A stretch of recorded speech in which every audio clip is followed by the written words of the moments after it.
Bienvenue dans ce chapitre. Nous allons voir comment interpréter le langage corporel de vos adversaires. Dans le langage poker, on dira lire les tells. Imaginez un joueur capable de prédire le jeu de ses adversaires. Lorsqu'il se sait plus fort, il mise sereinement pour prendre un maximum de jetons à ses adversaires. Lorsqu'il se sait en difficulté, il bluffe ou jette ses cartes. Un tel joueur serait virtuellement imbattable. Bien sûr, personne n'est capable d'une telle prouesse. Et pourtant, l'attitude d'un adversaire, et notamment son langage corporel, est significative et en dit parfois long sur la nature réelle de sa main. On appelle les tells les petits gestes qui trahissent l'adversaire.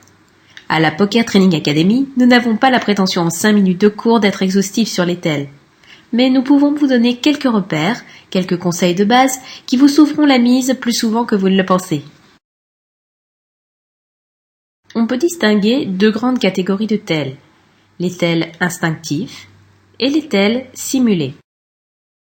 Un tell instinctif est le fruit d'une réaction involontaire d'un joueur, comme une moue de désappointement lorsque les cartes privatives sont mauvaises, ou bien les yeux qui pétillent lorsque le flop est favorable.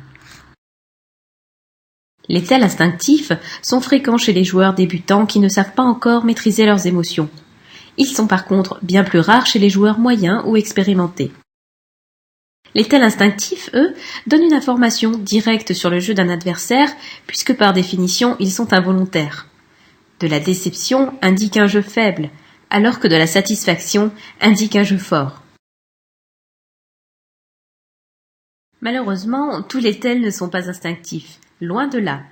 Dissimuler ses intentions est une pulsion innée très puissante, si bien que de nombreux joueurs tenteront de vous tromper en jouant la comédie. On parle alors de tells simulés.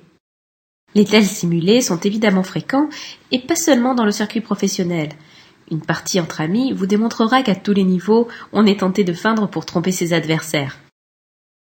Par contre, ces tells sont assez rares chez les vrais débutants qui ont déjà fort à faire avec la compréhension des mécanismes du jeu. Quand les gens veulent cacher leurs vraies intentions, ils ont tendance à agir de manière opposée à ce qu'ils ressentent réellement. Il est donc nécessaire d'inverser